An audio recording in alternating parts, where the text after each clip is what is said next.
you think that you'll die without him? You know that's a lie that you tell yourself. You fear that you lay alone forever. Assalamualaikum warahmatullahi wabarakatuh. Anak-anak, pada pertemuan kali ini kita akan bahas tentang bagian-bagian tumbuhan dan fungsinya. Bagian-bagian utama tumbuhan yaitu akar, batang, dan daun.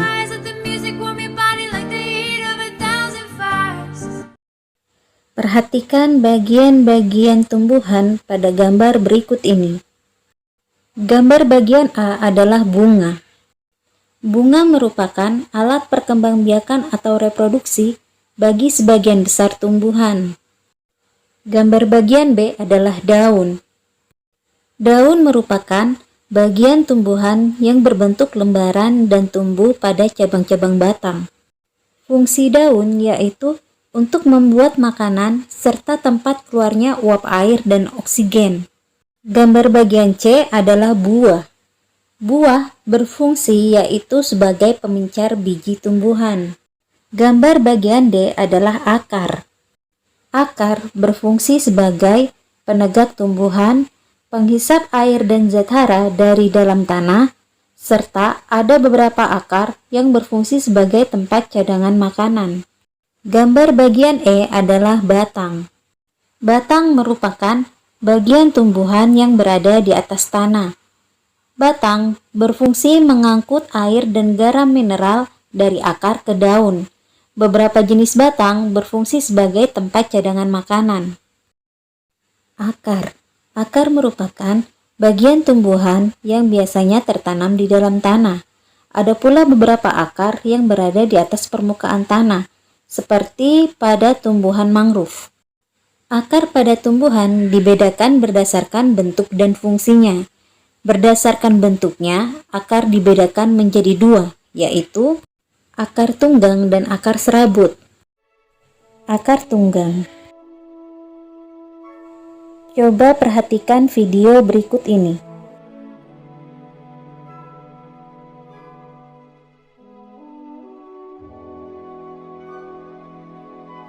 Akar tunggang merupakan akar utama yang tumbuh dari biji, tegak ke bawah, dan dari akar utama keluar cabang akar. Akar serabut. Coba perhatikan video berikut ini.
Akar serabut merupakan akar yang keluar dari pangkal batang utama dan umumnya bergerombol sebagai pengganti akar tunggang yang tidak berkembang. Berdasarkan fungsinya, akar dibedakan menjadi 4, yaitu akar gantung, akar napas, akar papan, dan akar tunjang. Akar gantung atau akar udara berfungsi untuk mengambil uap air dari udara, contohnya pada pohon beringin. Akar napas merupakan akar yang muncul ke permukaan tanah atau lumpur yang berfungsi untuk bernafas dan mengeluarkan zat tertentu seperti garam, contohnya pada pohon bakau jenis api-api. Akar papan atau banir berfungsi untuk membantu tegaknya tumbuhan, Contohnya pada pohon kenari dan pohon randu. Akar tunjang berfungsi sebagai penahan tumbuhan agar tidak roboh. Contohnya pada tumbuhan pandan. Berdasarkan jenisnya, batang tumbuhan dibedakan menjadi dua macam, yaitu batang berkayu dan batang basah. Ciri-ciri batang berkayu yaitu batang yang bertekstur keras dan mengandung kambium, berwarna coklat, dan sulit dipatahkan. Ciri-ciri batang basah yaitu batangnya bertekstur lunak karena mengandung banyak air, berwarna hijau dan mudah dipatahkan. Daun memiliki bagian-bagian yang terdiri atas helai daun, tulang daun, pelepah, dan tangkai daun. Berdasarkan tulang daunnya, daun dibedakan menjadi 4 macam, yaitu daun menyirip, daun menjari, daun melengkung, dan daun sejajar. Daun menyirip yaitu bentuk tulang daunnya seperti sirip ikan, contohnya mangga, jambu, nangka, dan lain-lain. Daun menjari yaitu bentuk tulang daunnya seperti susunan jari manusia, contohnya pepaya dan singkong. Daun melengkung, bentuk tulang daunnya seperti garis lengkung, contohnya eceng gondok, teratai, dan lain-lain. Daun sejajar, bentuk tulang daunnya seperti garis-garis lurus sejajar, contohnya jagung dan tebu. Bunga merupakan alat perkembangbiakan atau reproduksi bagi sebagian besar tumbuhan. Bunga berasal dari modifikasi daun.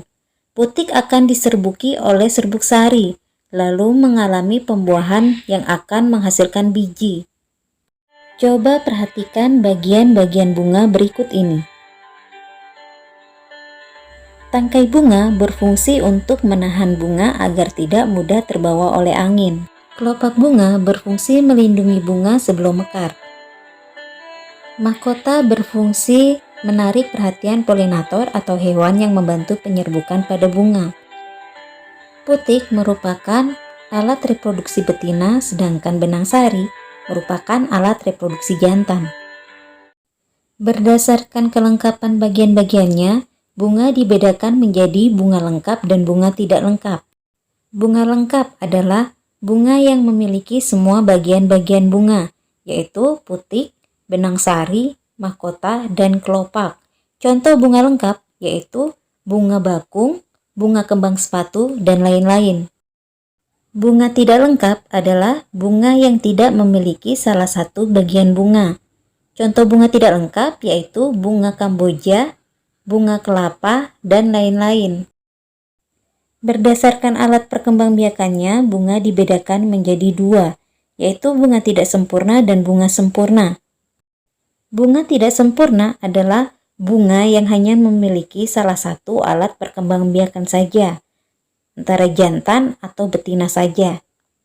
Sedangkan bunga sempurna adalah bunga yang memiliki alat perkembangbiakan jantan dan betina dalam satu bunga.